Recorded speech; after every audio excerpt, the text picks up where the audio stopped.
सेठ जी साल में एक बार भागलपुर आते थे बाकुड़ा से। सेठ जी ने एक कंकर उठाया, कुछ बोला, ऐसे ऐसे करके उछालने लगे।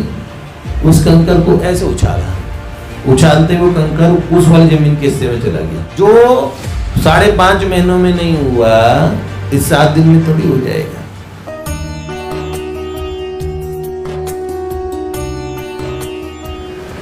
महापुरुषों का संकल्प अमोघ होता है। सेठ जी ने ये महिला संघ की स्थापना की। चंदाबाई ढांढनिया जी, इन्हें भाभी जी कहते थे। बाई को उन्होंने, जैसे बाबूजी बाबा साथ रहते थे तो पूज्य बाई के सदा साथ रहते थे भाभी जी। इतने धनाढ्य परिवार से थे कि भागलपुर में 7 चौक की हवेली थी, 20-20 दरबार हुआ करते थे, इतने बाग थे, कलेक्टर गवर्नर सब उनके घर में आते रहते थे, बीसीओ नौकर हुआ करते थे। बहुत बहुत मतलब इतना धन उनके पास था, ऐसा धनाढ्य परिवार। और तो भाभी जी वगैरह बड़े आध्यात्मिक थे, सेठ जी के सत्संगी थे। तो सेठ जी साल में एक बार भागलपुर आते थे बाकुड़ा से, फिर ऋषिकेश जाते थे स्वर्गाश्रम।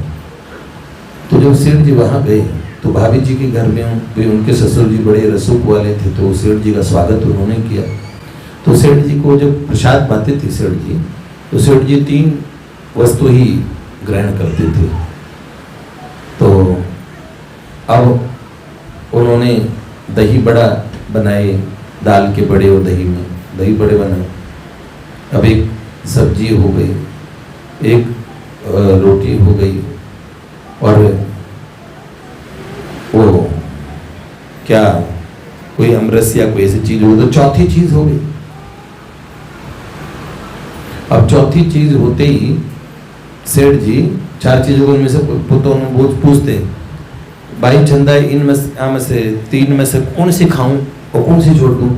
तो बोलती, सेठ जी सब्जी तो रोज ही खाओ, सब्जी छोड़ दो, बड़ा सा रोटी खा लो। कोई मिठाई रख दी, से मान लो कोई हलवा बना दिया, दही बड़े रख दिए, और एक सब्जी हो गई, से ज्यादा हो जाएंगे। तो उन्होंने बोला, जैसे सेठ जी का बड़ा वात्सल्य था उस परिवार पे। अब सेठ जी ने बोला, यहाँ एक काम करो, आप सब लोग, सेठ जी को सत्संग का बड़ा ऐसा था कि सत्संग मूर्ति थे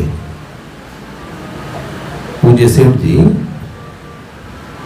12 से 1 किसी ने प्रश्न पूछे, हाँ भाई आ जाओ सत्संग करो 12 से। अब तुम जाओ, सो जाओ, 1 से 2 वाले सत्संग वाले आ जाओ, फिर 2 से 3 वाले आ जाओ, 3 से 4 वाले आ जाओ। फिर सेठ जी संध्या के लिए चले गए, फिर आए, फिर ठीक है अब तुम लोग आ जाओ। तो सेठ जी को ऐसे सत्संग कर लिया करते थे, इतना सत्संग का और भगवान से उनका प्रेम था।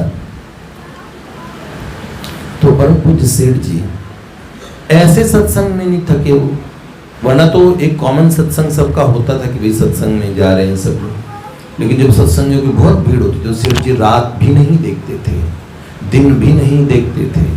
ये था सेठ जी का सत्संग के प्रति लगाव। तो सेठ जी ने कहा, यहाँ सत्संग करो, माताओं बहनों को माता बहनें सत्संग सुनाएं, एक सत्संग भवन बनाओ जिसमें माताएं उस सत्संग को चलाएं, कीर्तन करें, भगवान की बात करें। ऐसा सेठ जी ने आग्रह किया। तो एक जमीन देखी उनके ससुर जी ने, भाभी जी के ससुर जी ने। यही भाभी जी बाई को लेके आई थी, सेठ जी लेके आए थे बाई को महिला संघ में, और स्थापना की भाभी जी वगैरह उनके परिवार में। सेठ जी संस्थापक हैं। तो भाभी जी, उनके ससुर जी ने बोला, मैं देखता हूं। अब वो जमीन देखी उन्होंने, अब जमीन देख के उन्होंने क्या किया, वो बात की जमीन के मालिकों से, तो उस समय वो जमीन उन्होंने ली, तो आधी जमीन ली, आधी एक पंडित जी ने ले ली। अब जब बाद में पैसों का बंदोबस्त हुआ तो उन्होंने कहा, पंडित जी से कहा कि ये जमीन भी आप हमें दे दीजिए। तो पंडित जी ने कहा, भाई बहुत, यद्यपि चंदाबाई जो भाभी जी थी, उनके ससुर जी बहुत धनाढ्य व्यक्ति थे, बड़े रसूख वाले थे, लेकिन विप्र ब्राह्मण ने जमीन ले ली। और वो पंडित जी कह रहे हैं कि भाई बाबू, मैंने तो रहने के लिए ली है जमीन, और अब मैं कैसे करूं, मेरे को तो बेचने का विचार नहीं है। अब सेठ जी इधर आए, सेठ जी को पता लगा इन लोगों ने जमीन ली, तो सेठ जी ने कहा, जमीन ये कम पड़ेगी आगे सत्संग भवन के हिसाब से, जमीन ये वाला हिस्सा भी लो। तो उन्होंने कहा, भाई ये तो विप्र देवता ने, ब्राह्मण देवता ने ले ली, और वो कह रहे हैं कि और वो जमीन बेचने का विचार नहीं है। तो उन्होंने बोला, अच्छा। सेठ जी ने एक कंकर उठाया, कुछ बोला, ऐसे ऐसे करके उछालने लगे।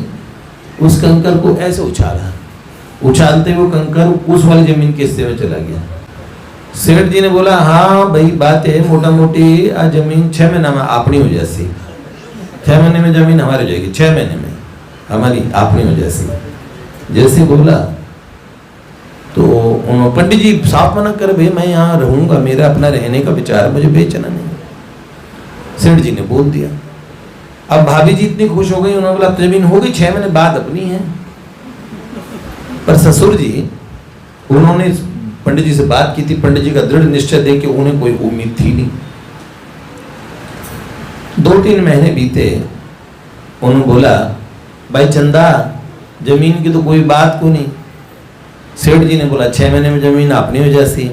तो बोले, फिर उन्होंने बोला, बाबूजी अभी 3 महीना बचेगा, 3 महीने बचे हैं, भी तो 3 महीने तो निकले, अभी तो बहुत टाइम है, संत की वाणी कभी व्यर्थ नहीं जाती। तब उन्होंने बोला, जब 5 महीने चले गए, 1 महीना बचा, तो उन्होंने बोला, चंदा अब तो 1 महीना ही बच्चों, 1 महीना बचा। तो उन्होंने बोला, अभी तो 1 महीना तो बहुत है, संत की वाणी कभी ड्यूटी नहीं जाती। फिर उन्होंने बोला, जब 15 दिन बीत गए, तो उन्होंने बोला, हाँ अभी भी जमीन की कोई बात नहीं है। तो उन्होंने बोला, अभी तो 15 दिन बचे हैं। फिर जब 1 सप्ताह रहा, तो बोला, भाई जो 5.5 महीनों में नहीं हुआ, इस 7 दिन में थोड़ी हो जाएगा।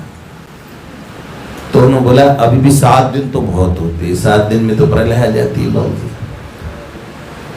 जिस दिन वो दिन आ गया जो 6 महीने का समापन का दिन, तो सुबह जब हुई, तो उनके ससुर जी ने बोला, आज पूरे 6 महीने पूरे हो रहे हैं, तो जमीन तो अपनी नहीं हुई।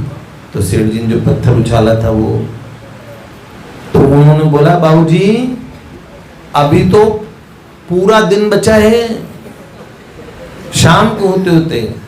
तब उन्होंने कहा, अभी, तो बोला, अभी रात के 12 बजे, मतलब तारीख के हिसाब से गिन देते, तो भी रात के 12 बजने में भी अभी भी 5 घंटे बाकी है। तो उनका तो बिल्कुल विश्वास नहीं था कि कुछ हो सकता है। अचानक वो शाम का भोजन करके बैठे, एक सज्जन आए उनके घर में। आते ही उन्होंने कहा कि बाबू आपसे कुछ बात करनी थी। तो उन्होंने, उनके ससुर जी ने कहा, हाँ बताओ क्या बात करनी। तो बोले, पंडित जी हैं, उनको आपसे बात करने में बड़ी संकोच है, और वो पंडित जी ने आपको मना कर दिया था, तो इसलिए अब आपसे किस मुंह से बात करें। पंडित जी का पिछले 1 महीने से बड़ा मन है कि ये जमीन आपको दे दें, क्योंकि पंडित जी को मिल गया घर काशी में, उनके जजमान ने उनको बना बनाया घर दे दिया। तो पंडित जी कह रहे, मैं तो काशी वास करूंगा, अब तो काशी में मरूंगा, तो ये जमीन मेरे किस काम की, तो मेरे को मेरा, तो सेठ जी ने बोला, मैं तो, उनके ससुर जी ने बोला, मैं तो अच्छे रेट दे दूंगा। उन्होंने बोला, नहीं, जो हमारी लागत थी बस उतना उतना दे दो। तो बड़े कलेक्टर वगैरह, गवर्नर वगैरह सब जानकारी के थे, उन्होंने बुला लिया, बड़े अधिकारियों को बुला लिया। रात के 12 बजे तक जमीन सारी नाम हो चुकी थी, सारा काम हो गया। तो महापुरुषों का संकल्प वृथा नहीं जाता, ये बहुत बड़ी बात है, समझे आप। ऐसे सेठ जी की वाणी थी, 6 महीने अगर बोल दिया तो 6 महीने भगवान उनकी बात पूरी करते हैं।